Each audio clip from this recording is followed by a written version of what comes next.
I loved the production, actually. Like, I really dug it. And they got like a thick girl like me, and she was like naked on stage, and I was like, hell yeah. Like, this is exactly what I was looking for. First I got your voicemail, then I got you. We can meet in person or maybe on Zoom. So tell me what's your genre, tell me what do you do? I'd like to know the things that specifically make you. Hey there, I'm Tim Barnes. You are the genre. And in each episode of this podcast, I ask someone about the first genres that inspired them, the first craft that they pursued, and how they feel about that craft now. This episode, I'm joined by writer, comedian, and film critic Jourdain Searles. And for the record, I found out at the end of this episode that I've been saying her name wrong for years. I thought it was Searles. Of course, that's just because we've never met in person. We just have one of those mini online parasocial dynamics. I love seeing the things that she writes. Sometimes I'm in awe of her direct opinions. Sometimes I'm a little afraid that she'll write something about me. But mostly, I'm fascinated by how she navigates all the complexities of online culture with all of its feedback loops while having her own independent creative career. Jourdain has written for the New York Times, Vanity Fair, The Hollywood Reporter, Variety, Sight and Sound Magazine, GQ, Nylon, IndieWire, Vulture. I feel like I'm rapping now. You get it. And this is a really fun one. So if this is your first time listening to this podcast, get to know me as I get to know her in this conversation. Yeah, you're such an internet presence in my life, and I don't actually know if we've ever met in person. No, I don't think that we have. Which, like, I mean, I think part of it's just the pandemic and the fallout of that. So I was trying to remember. I know I was following you before that, but I don't think that we talked that much before the pandemic, I don't think. Yeah. Are you from New York, Chicago? There's like the two main like comedy places that my career has taken me. Oh no, I'm from Georgia. Georgia. There we go. I should have read your bio right before this, but I didn't. No, okay. What brought you to New York? I moved here for grad school back in 2014. I went to NYU at Tisch, and I got my MFA, and then I stayed because I didn't really want to go back to Georgia. Is Georgia like, do you hear that Ray Charles song playing whenever you say the name? Maybe it's on your mind for all the wrong reasons. Well, I'm actually from James Brown's hometown, which I've known since I was a kid because everyone in town is obsessed with it, especially the white people. Like, they're just so happy that they have this one thing. It's like, well, we all love James Brown. We can't be racist. We love James Brown. So we have a statue of James Brown. When you fly into the airport of my hometown, there's a big display case just with like James Brown memorabilia. Yeah, no, they love him. And what was your MFA in? Dramatic writing. It was this program where you learn how to write scripts for the stage, screen, and television. Then you pick a concentration, then you write your thesis, then they get rid of you. Unlike with the filmmaking people who can stay there for as long as they want while they're finishing their thesis, we have to be out of there in 2 years. I'm so interested in the division of being a critic and being a creator, and it seems like you are firmly in that space going back and forth between the two. Is there challenges in that? Yeah, I mean, definitely. I mean, I started doing comedy when I was at NYU, and it was just like a weird thing that I was doing. I just felt weird being here, and I didn't really relate to a lot of my classmates because some of them had like more money than me and were older than me. I was also like 22 when I did grad school. So when I finished, I was 24, and I guess that was weird. So yeah, no, it's always been just like a mix, and I didn't really intend to be a critic. The only thing that gave me the idea was that in class when we would talk about scripts, my commentary kind of like always came off harsher than everyone else's, and I wasn't, and I didn't mean to sound harsh, and then I felt bad, and then I started to stop talking, and then my professors were like, "You have to talk," but it's like, no, whenever I talk, people get mad at me. I'm just asking questions about the script, and people are mad at me. It's like you're discovering your X-Men mutant power of direct communication. It's a little too direct. Yeah. And do you still write a lot of screenplays, a lot of stage drama? Not lately. I want to get back to it. I've been thinking a lot about wanting to do a short film, wanting to do a play. When I originally graduated, I was trying to get into playwriting fellowships at Playwrights Horizons and the Dramatists Guild and stuff like that, and I didn't really get anything. And then I started on my blog, Fishnet Cinema, just like thoughts on things that I was watching. And just like kind of like on a lark, there was this magazine called Bitch Magazine, which is my favorite, and Bitch Media Online. They were just like these like riot girl kind of era, like feminists, like all Gen X kind of feminists running it. And they offered like a criticism fellowship where they would like pay me to like learn how to write. And then I would get a bunch of pieces published, which would like help if I wanted to freelance and get more bylines and stuff like that. And so that's what I did. I was their film criticism fellow. And then that same summer that I did that, I ended up going to the Toronto International Film Festival for the first time and wrote about the films there. So that was kind of the start of it. And every year since, I always go. Like, it was 2018 when I first went to TIFF, and I go every year now. I love Toronto. Well, I feel like, and I might be wrong, but your specific interest in screenwriting and cinema with the C, not movies with an M, cinema, is not the typical thing that you bump into in Georgia. Maybe this is wrong. Maybe this is like a very much like a New Yorker saying something like this. But was there like complexity in your interest in cinema, like that element? Cinema. Well, I was a latchkey kid, and my mom was a nurse, and she worked at like a bunch of different hospitals. She was like a single mom, and so it was me and my brother before my little sisters were born, which happened later. So it was just me and my brother, and we both had keys to the house, and so we would just come home and just watch whatever. And my mom's like one major splurge was she got all of the premium channels because she was watching Oz like when it premiered. Like she was at the ground floor of all of that. She was watching The Wire. She'd be like doing my hair for school for the next day and watching Sex in the City, because for her it was like she's watching her shows. She's not changing her shows because I'm in the room. Some kids. Yeah. So I always watched everything. Nothing was ever like denied to me in terms of like ratings. I watched rated R movies. I watched whatever. One time my mom did get a boyfriend who tried to like get us to stop watching gay stuff because he was worried about it. And like it was so funny because by that time it's like my brother and I both kind of knew that we were queer. So we were just like, you're kind of late. Like you're trying to do this thing. It's not going to work. Like he got upset about us watching Degrassi. It's like Degrassi has already done the work that it's done. So we're just going to find the episodes online if you keep playing with us. Yeah, I love that era where like the kids knew more about the internet than the adults. Oh, yeah. No idea. Yeah. But I was always watching movies. I would watch Turner Classic Movies with my grandmother, and I would pick the movies like whenever we were like a family. It's like, what are we going to watch? They would just ask me, like even when I was a kid, because they knew that I had good taste. So it was kind of just like happened because I watched a lot of things. But then when I was in undergrad, I was studying creative writing, and I was planning on being an English teacher. And then I got a professor who was from our hometown, but had like worked in Hollywood and made connections. I remember like one of his like good friends in Hollywood is Diedrich Bader. Like he will like mansion sit for Diedrich Bader.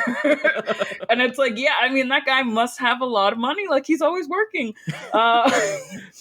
But so he had come back to town to like take care of his mother. And so he was teaching these film classes, and I took them and I got really into them. And then I basically just like switched my major a little bit, minoring in creative writing. And I was majoring in communications, mostly so that I could take these film classes.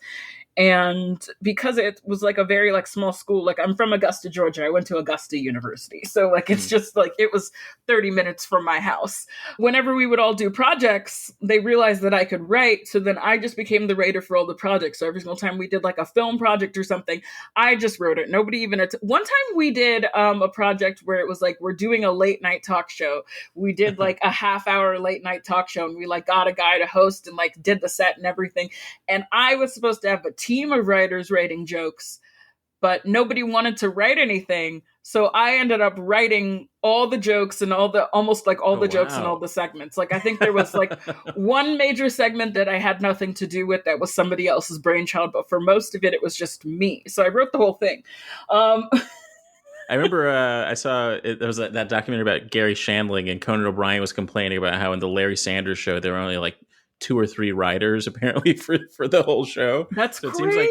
It seems like because they felt like that's the easiest way to like depict this for a TV show. But you were living that. You were writing a full late night show alone. Yeah, I was, and I couldn't get anybody. Nobody respected me. Like, nobody. That's when I learned that people didn't respect writers. They were just like, "Where the pages at?" Yeah, I couldn't wait to get AI even back then.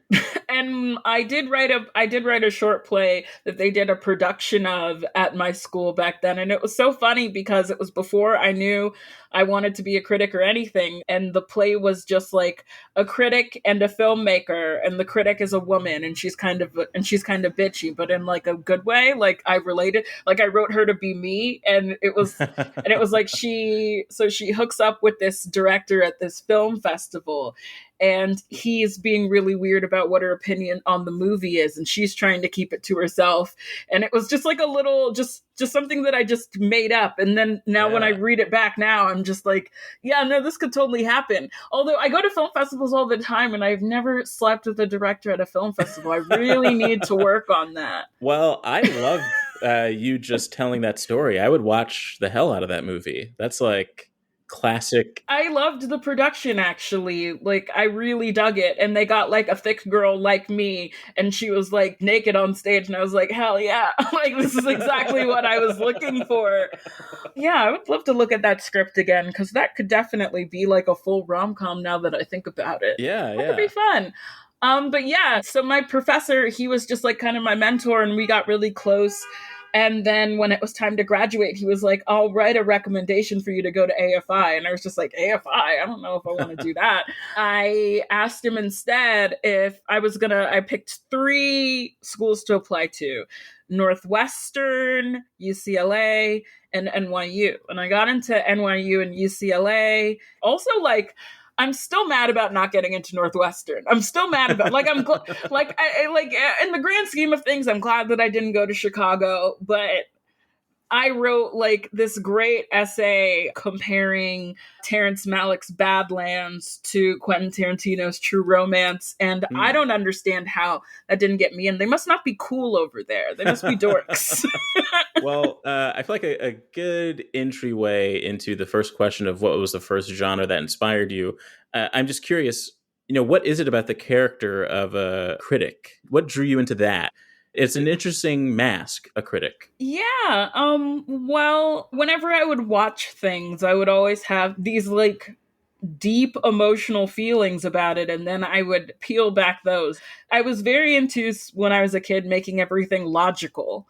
And so I would move into like, okay, logically, well, why does this movie make me feel the way that it makes me feel? And then I started reading criticism online. I would read like Roger Ebert, and I would read AV Club before it became Zombie AV Club. And I'm glad that I wrote for it before Go Media ruined it, because it was really like a full circle moment. But I remember especially, I used to read Adventure Time reviews because I was really into Adventure Time.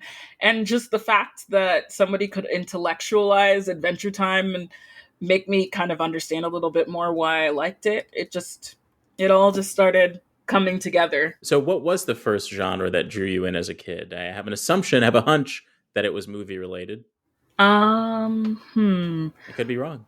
The genre. That's a good question. Nobody's ever asked me that. And it can mean anything, really. It could be like a type, like a TV show, a type of character. It's specific but vague. The first thing that you're like, I'm excited about this and I want to be a part of this.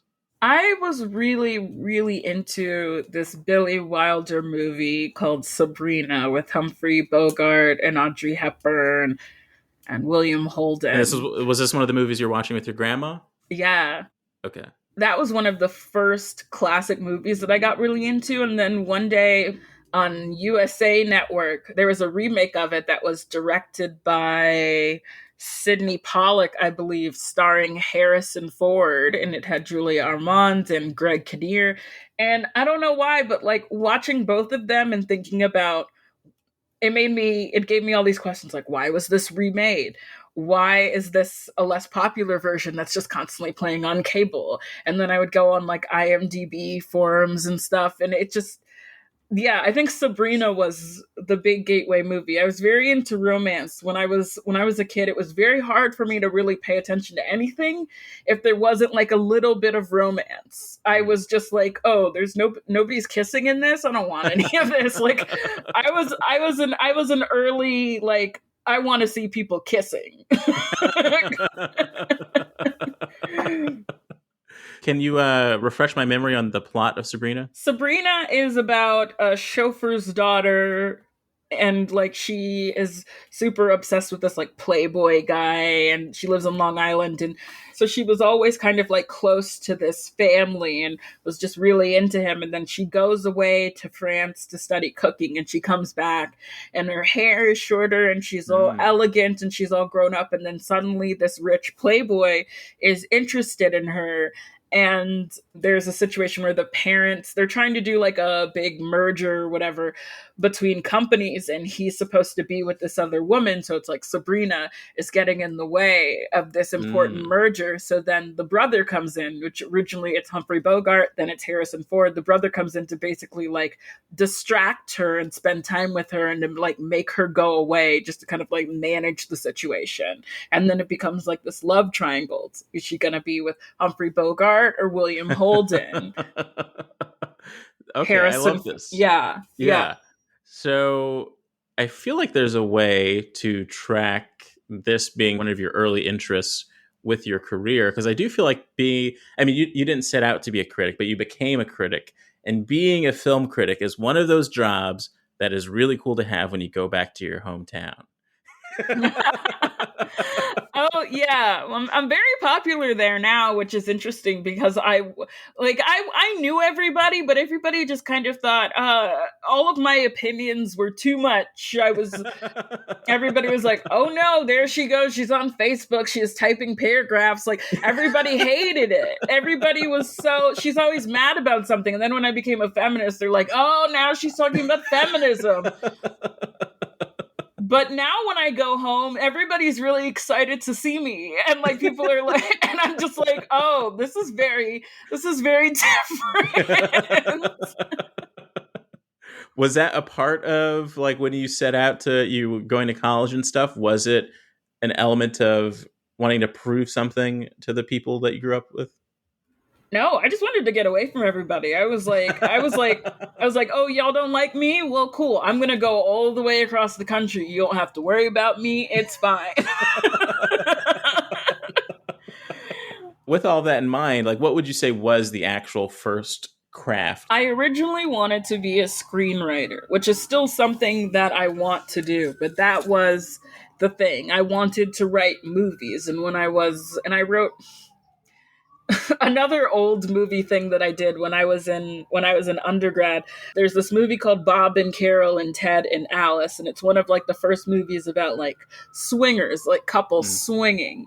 And so I was obsessed with it. I think it's from like 1969 because I just loved old movies. Was constantly watching. I was obsessed with Natalie Wood. And you're obsessed with love triangles and swinging. Yeah. Those big decisions, emotional, romantic decisions that have to be made. Yeah. And so when I was in undergrad, I actually wrote a version of Bob and Carol and Ted and Alice that takes place now, and of course like has Black people in it. So many of my scripts were like, I really like this movie, what if it had Black people in it? Yeah. And everyone's like, here comes Jourdain with another Wiz point. Oh yeah. I never really thought that I could direct anything. I made like films for like class projects and stuff, but I never really thought about it. Lately I have been thinking about it, but no, I wanted to be a screenwriter, and I wanted also to write for SNL, which is funny because I've actually never auditioned for SNL. I came here partially to go to grad school and to audition, and I just wanted to be a writer. I didn't even really want to act, but something shifted, and then I never ended up doing it. I guess I could still. I still look young, so I feel like I could still get away with it if I wanted to try. But you wanted to audition as a writer, you said. So you I wanted to audition as a writer. That's another old thing. I was a huge SNL nerd, specifically of 70s SNL. I loved, wow, okay. Yeah, current SNL, like up until the Maya Rudolph, Tina Fey, Amy Poehler, Andy Samberg era was like, that was like good. But yeah, I was very, very into the 70s. I actually have the 70s seasons, like box sets. And there is something magical about 70s New York. That's something that even in New York now, I am like, I wish I could see this in the 70s. One of my favorite parts of the SNL oral history is when Maya Rudolph is like, yeah, I wish that I had been on SNL when everybody was like and doing cocaine. Because by the time I got on, it was so tame. It was just the cocaine. And that's what filmmaking is. It's capturing an element of the past, and you have this love of these packages of the past. Your first interest was to be a screenwriter, and do you feel now that, and I've seen so many crazy things happen on Twitter with people's responses to the things that you write, and like in some way, like if you were to delve further into screenwriting, do you think that requires your criticism to take the backseat? Yeah, I mean, it might be a little... the way that I would maneuver it is this. I would probably focus more on writing about films that I like in order to write scripts, because if you're on the clock, it's like you're going to the movies. This is the new thing, and it's like, oh, you hate it. This is like, there's like having to go see new movies and review new movies has like a certain toll on you, because people will get mad at you for being jaded. But like what people don't understand about critics, and especially about me, because I watch more movies than most people do, is that I'm not trying to be elitist. I just watch a lot of so it's very easy for me to tell when something was done better somewhere else, or if something is coming from somewhere else. It's just like the burden of having seen so much. Like, I don't want to be this way. I just am. What are the sort of checklist of things that you go through when you review a film? How much of it is like because your base of like great cinema is from the Humphrey Bogart era? Is that a part of the scale of things that's making you give something a certain review? Yeah, well, I give acting and performance a lot of thought, like probably more thought than people care to read about. And I think that's where kind of like the classic stuff comes from, because I'll be watching a performance and I'll be reacting to it, and I'll get into like certain character dynamics and things. And also people don't like it when I talk about sensuality sometimes. Like sometimes I'm just, this could be a sex scene. people hate when I say that. When you say this could be a sex scene, where like I could just be like, well, like even just like regular commentary where I'll just be like, there could be sex in this. It's just like, whoa, what you need that for? Well, that is like a new thing where it's like the idea, it's like it's artful if you aren't depicting anything sexual and you just have a very suggestive transition.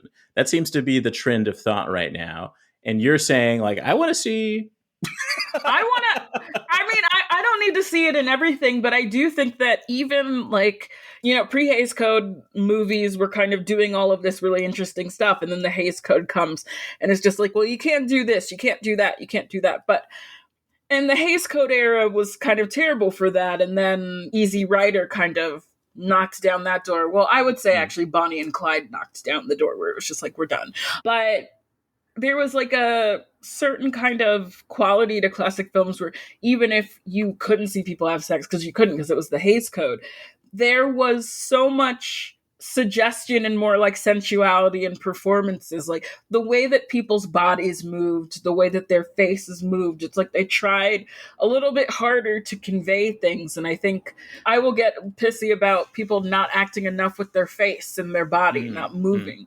That's why I liked Challengers so much, because so much of Challengers is like bodies moving, faces moving. Like there's so much like energy. You feel like they're working for it. They're working to entertain you in a way where in other movies it just feels like everybody's standing around. You know? Is there something to the craft of writing a review or a piece of criticism that you think the general population doesn't notice or doesn't take proper notice to? Yeah. Well, word count, right? So, like, people are like, well, why are you talking about this, this, and this? Why can't you just say that you like the movie? Blah, blah. It's like, well, one thing is that we have to write a certain amount of words. Like, we have to. We can't just write a tweet. Yeah. we have to get into it. We have to talk about the plot. We have to talk about the characters. And people know how to do that. What people are a little less interested in, that critics are very interested in, is how the movie moves, how it's edited, how it's shot, how it looks, the lighting, like all of those things. People don't understand that that's all part of it. And so, like, for example, a friend of mine was reacting to Monkey Man, and it was just like the camera keeps on shaking and he doesn't really know what he's doing with it, like a little bit. And people are just like, oh, well, why are you saying that about Dev Patel? Like, why are critics always like this? Like, why can't you have a good time? It's like, we had a good time in the movie, but we also have to say that the camera was shaking a lot. And it's the first movie that he's made. So it's like, we don't expect it to be perfect. But it's just this weird thing where it's like, if sometimes people will go to a movie and they say that they like it, okay, it's perfect. It's like, no, we have to talk about all of these. We have to talk about all of these things. We have to talk about the score. We have to talk about all of these elements that bring it together, because it's not just the actors and the directors. Sometimes people are just like, you just shoot it. It's like the sound, like if you watch like Zone of Interest, the soundscape of Zone of Interest is like so much of the movie. That's like a huge part of the movie. And we have to think about all of these things. And it's not just like, a gut reaction. But I think that that's what people want. They want gut reactions. They want to be like, that was cool. I liked looking at that. I think I'm similar to you in that even when I was a kid, I was always looking for the logic and like obsessed with logic in a weird way. And even now when I deal with conflict or direct communication about something, I try and like jump out of my body and have a bird's eye view of the situation. I made this cartoon thing.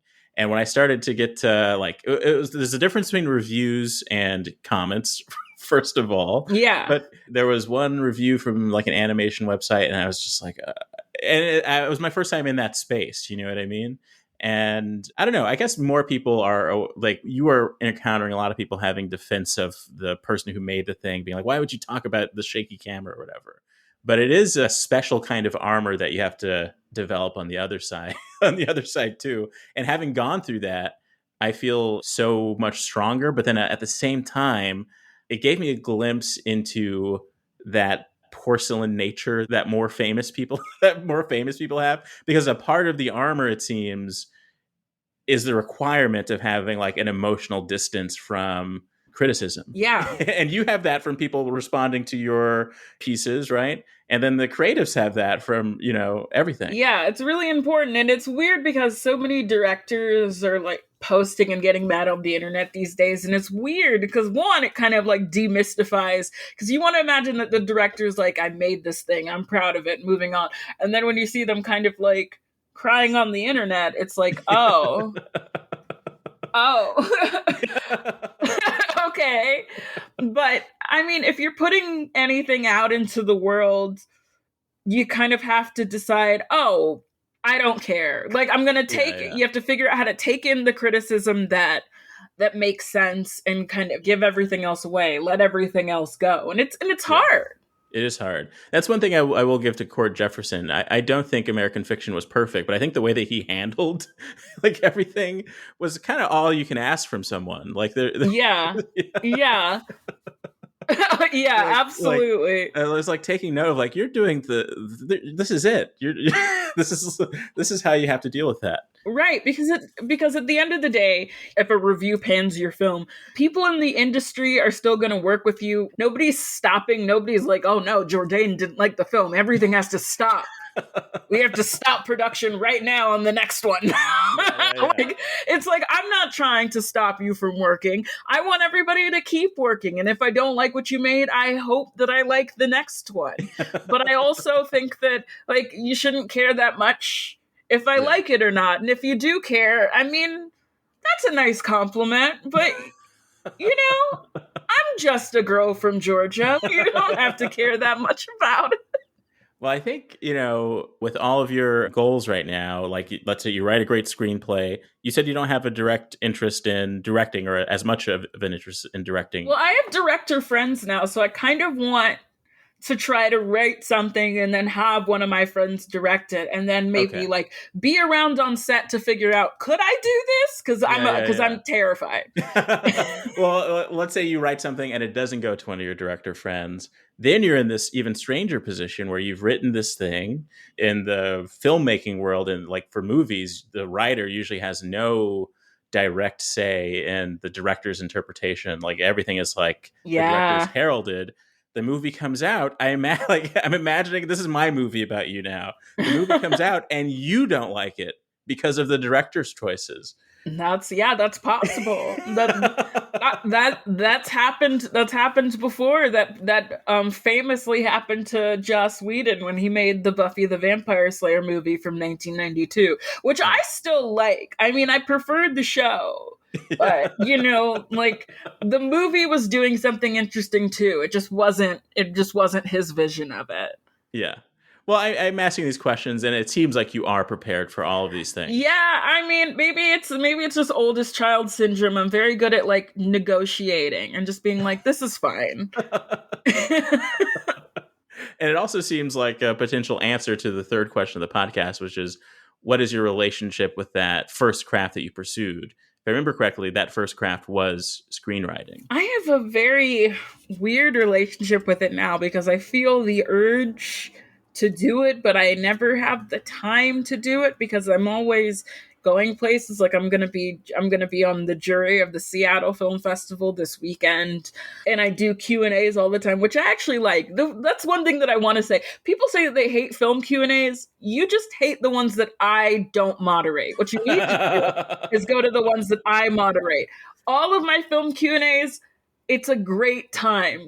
I should, if I could make like a job of that, just for money, just like talk. Cause I think a lot of critics are just like not used to being in front of people. And since I've done comedy, I'm not afraid of people. I'm not afraid of having a mic, and I'm not going to like mumble. A lot of film critics, like they're super smart, but they mumble, and that can be a thing. But it's like, I'm very loud and I have a good time. And I usually have a drink with me when I'm doing it. And it's always great.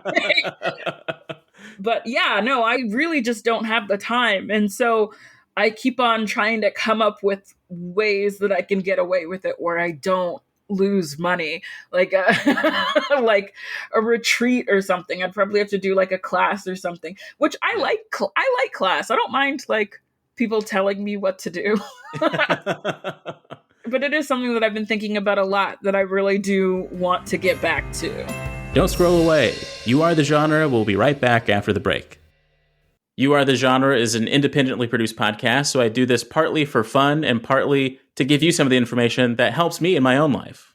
If you're liking the podcast so much that you do want to give it some financial support, there is a newsletter component to the show. You can find a link to it in the show notes or at youarethegenre.com. You can always subscribe to a free version of the newsletter, but if you upgrade to paid, you get a number of perks plus advanced episodes of the show. I try to use this little break in the middle of the episode to promote something that I've simply been enjoying. I'm not getting paid for this, I swear. And one thing that I've really been enjoying is this Apple TV Plus show called Sugar. This is one of those shows that feels like it's moving TV and cinema forward, despite the fact that the speed of change these days likely means that it'll never be recognized for it.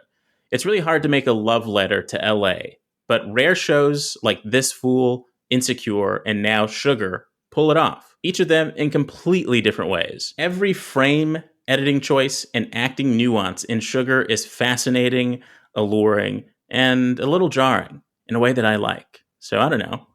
Fire up your Apple TV Plus and give Sugar a try. And then after you try that Sugar, check out my newsletter. Okay? Get all of the information you need at youarethegenre.com. Now, back to the episode. Where were we? We haven't touched much on comedy and stand-up. When did you start doing stand-up? In 2015, I would, because like my grad program was mostly just like writing scripts and like the occasional essay on like film history or something. So I would go to school and then I would go to like a comedy club and I would actually bring my laptop with me and do my work. So I would be at like the Grizzly Pear and I would be like doing my work and then I would put my laptop away and then I would like go do a mic. So I was kind of doing it all together. Yeah. And I was at the Creek and the Cave a lot too when it was around. And I lived off the G then, so it was perfect. It was just like, you know, you're waiting a half an hour for the G, but you know that you're going home. You know that you're going straight home, no transfers. But yeah, since 2015. And what's funny is that right when COVID hit, I was hitting a turning point. Like I had just headlined a show in Philly, and it was the first time I had ever headlined a show. And then lockdown happened. Yeah, it's funny how that. Yeah, and so when that happened, I'm sure you have this as well. I still think about that alternate universe in which the pandemic never happened. And the things that I would have been doing. Yeah, I would like to think I'd be headlining more. I would have headlined more shows and that other things would, and I feel weird about it, but it's also just like that time is gone and I have to be very zen about it. But I do like want to return to stand up. It is like one of my longest relationships with anything. And even I have nothing but love and affection for doing stand up. I just wish, it was easier for all of us to do it. And it seems like it's harder to do now. Yeah, it's harder to do. And the travel element of it starts to become more of an issue, at least for me. Like, is it hard to factor that in? Yeah, everybody's touring all the time now, like more than I think before. I was just like, I don't know. Well, the beautiful thing about stand-up is that it is one of those art forms that you really have to know yourself or know how to invent a believable representation of yourself on stage. What did you learn about yourself in stand-up, and does any of that impact your writing? Yeah, I mean, I learned a lot about who I am as a person, just like, because so much of it was just like me talking about my life, and it actually made me a lot more confident and aware of myself. Watching videos or like listening to the audio and listening to how people are reacting to things. Like I was really working on this more right before lockdown. I'm always trying to like do jokes about the fact that I'm blind in one eye, and I'm always trying to figure out like, how can I talk about being blind in one eye without this audience getting like stuck and feeling bad for me. And so I'll like try different things that I can say, different ways that I can talk about it. Like I used to do a bit where I just basically talked about, well, it just means that I don't have to see half of you, which is great. That's great. Yeah, it is. Yeah, stuff like that. Because I've just like been trying to I had like no real like concept of like myself as in my identity until I started watching myself. And then I was like, okay, I'm this person. Like I didn't think I was a confident person until I watched myself being confident. So that has helped a lot in terms of just like writing dialogue and being just more sure of myself and where my stories are going and what I'm trying to say. That's so interesting, because I do think that a lot of people see the element of like watching yourself as vanity. It is really hard to watch myself do stand-up or anything, but whenever I do something great, I will watch it a couple of times just to be like, oh, that's me. Yeah, exactly. Like I'll be like, sometimes I'll be on stage and I can't like register if people are laughing. And then when I watch it back, it's like, oh wow, the laughs are pretty consistent. Like I'm doing all right. Yeah. You realize that in the moment you're a different person than the person on screen, which is like, that's the magic of media, right? Right there. Yeah. The fact that we can capture any of these things is kind of like a crazy miracle. Yeah, it really is. You discovered your confidence and you learned a lot about what part of your personal story translates to audiences. I'm also interested, were you born blind in one eye? I was, yeah. Okay. And I've had glasses for a really long time. Like my little profile image is me with glasses. I'm like 4 years old in that picture. I've had glasses since I was 4. I got bifocals when I was 8, which is very cool. I only recently switched to progressive lenses because I was so afraid. I was like, what, the line in my glasses, it's been there for so long. What can I do without the line? But like now I'm okay. I can, because progressive is better than bifocals. But yeah, no, it's always been a thing. And it was a thing that like I got like teased for and everything, but it also meant that I got to go to blind camp and I had fun at blind camp. I kissed boys at blind camp. It was great. Oh my goodness. Why are you not pitching this TV series? This is blind camp. We had a great time. Yeah. like I was passing around, like I would, cause like, it's like, different kinds of vision. So some people are totally blind. Some people are like and some people are also like bring their siblings because I think that parents are just like, oh, we're getting rid of one kid, we're getting rid of this other kid.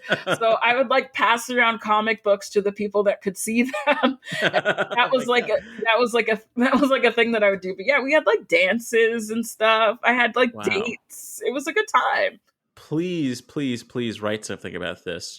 And it is objectively compelling that you were born blind in one eye and are obsessed with a visual medium. Like, did it feel more precious to you? Yeah. I mean, and when I was a kid, because they didn't really know what was up with my eyes, there was this kind of worry that I would at some point lose all of my sight, and nobody knew when that was going to happen or if it was going to happen. So I like kind of like, I wasn't like afraid. It's like, oh no, one day I'm going to wake up blind. I was just like, okay, well, I'm just going to look at as much stuff as I possibly can. Because what if I can't later? They even tried to teach me Braille, but I couldn't do it. I tried so hard to learn Braille. I couldn't do it. I am obsessed with this. Blind in one eye, obsessed with film. And I'll never stop thinking about this whenever I see one of your reviews of anything. I guess the vibe is I wasted my precious, possibly limited, valuable time with my one eye that lets me see things on this film. I guess that adds a little bit of pressure too. Yeah, I mean, like, and I also love watching films over and over again, not just because, I'm comfortable doing that, but because I like to catch the things that I miss. Like sometimes it could be like, some critics can just watch something once and write about it. And I don't think about it like, oh, I have to watch this again because I can't see well. It's like, no, I get to watch this again because I can't see well. So I'm like happy about it. That's amazing. So it's almost like it's another level of excitement for the activity of watching a movie. I've never really considered it that way, like thinking about the preciousness of it all. Do you have any advice for people who are interested in a similar path as yours? I would say, I feel like any answer would be corny, but just start writing and also start asking people to read your writing and your thoughts. Just because I was so afraid to do it, I never really thought that, like, the idea of being published, like, I would have never considered it. And one of like my big things is that when I was in grad school, I could have been writing then, but I was like, I can't get published. I'm nobody. And it's like, nobody is anybody, You just kind of have to start and talk to your friends and share stuff with your friends, and just constantly. There was an exercise that I did in creative writing undergrad, and for the whole class we just had to keep a notebook. And so it was like we had to write one thing in the notebook every day, whether it be like a piece of a story or even like a quote or like song lyrics. So sometimes I would just be like listening to music and I would just like write down the lyrics of that. And as long as you're just like writing something every day, it'll like bring you to a place where you're comfortable doing it, where it doesn't feel like the hardest thing in the world, because I think that a lot of people are afraid of any kind of writing.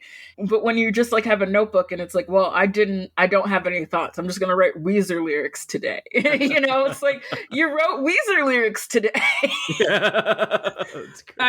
I used to put Weezer lyrics in my short stories actually in class, and it really annoyed everybody. But would you sneak them in? They wouldn't be super obvious. Yeah, I would. Or like I would also like have like people would have conversations about albums in my writing. Like there was so much like I was so much more twee than I am now. I'd just be like, oh, they're at the FYE and they're talking about like which Pixies album is the best in the middle of this story that has nothing to do with that. Have you had any complicated feelings about the friction between the different types of things that you pursue? Yeah, it's so hard to just like it's so hard to switch gears. It's like, okay. And it's so hard also to write a script and not critique it while you're doing it. Now that I've been a critic for so long, I keep on thinking, like, I'm immediately like, how would someone see this? So it takes like it's a little bit harder for me to be like, no one is seeing this. I'm not turning this into an editor. It's just me and my computer. I have to reestablish the relationship of me and my computer away from the idea that there's like a Google Doc where an editor is going to put a little comment. It's just like there's no editor doing the little comments. Maybe I'd feel more comfortable if I got a friend to put little comments. It wouldn't feel so different. But yeah, it's definitely, you have to learn how to stop judging yourself, and you have to keep teaching yourself that kind of over and over, I think. Yeah, I'm curious, like when you start writing, because there is that thing where for me sometimes it's like, why am I so worried about this bigger Eye of Sauron white gaze of the thing that I'm writing? Like that's not the audio, you know what I mean? Yeah. So, do you have to separate certain layers like that when you get into your creative work? Yeah. Well, I looked at one of my early scripts because when I got into Tisch, like getting in, you have to do this packet of stuff. And so I had to write like an original pilot and a spec script, which like people don't care about anymore. So I took the pilot that I wrote in undergrad that was an hour-long pilot. Did I cut? Yeah, I think I cut it to a half hour because I wanted to focus on like writing sitcoms and stuff like that. And then I wrote a spec script of Girls. That's just still one of my favorite. I mean, it got me in. Yeah, people, don't understand sometimes. Like Black people are so inundated with white culture that it's very easiest for us to write a Friends script or anything. Oh my God. Okay, so yeah, the script that I wrote, the original script that I wrote was a specific reaction to the fact that for a while there were really no Black sitcoms. Like this was like pre-Blackish. And it was like all of the things that I was annoyed by at the time. And I took specific shots at Tyler Perry sitcoms, which I thought were lacking. And I wrote a character that was a television writer, and she was literally like grappling with her Blackness in the script. It's just like, well, I could write this, or what if we could elevate? Like I was literally like, my character was literally like, what about some elevated Black shit before anybody said that? And it was one of those things where it was just like all of my white professors really liked it. And, it got me into the program that I needed to get into. But when I read it now, I'm just like, this is so obsessed with white people in a way that like, I don't want my work to be. Yeah. But I just kind of had to get it out of my system. And I'm actually really grateful that I got it out of my system in a way where not a lot of people saw it. So it doesn't represent my relationship to whiteness now, where I'm just kind of like, if you want to look at this, that's fine, but I'm not thinking about you while I'm writing. Yes. There should be I'm sure maybe there are, but there should be a class teaching Black writers and writers of color how to do this, because it is a very challenging thing. Yeah. Even for me personally, it's like trying to go through the waves of like, wait, who is my audience? Is it other Black people like me? I hope so. You know what I mean? Like, yeah, getting rid of the whole the phantom white person over your shoulder was really helpful. Has there been? This is the last question. Has there been anything surprising in your career, like a surprising response from a filmmaker, or a writer, or something that was unexpected but keeps you doing what you do?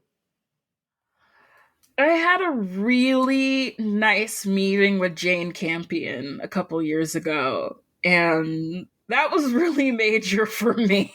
that really shifted me a lot. I met her, and we had a good conversation. And I also met a writer that I really, really respect, who I'm not going to name, who was anxious around me, and realizing that somebody that I looked up to like that could be anxious around me and be so interested in my approval and what I had to say was definitely like, oh, this is just a person.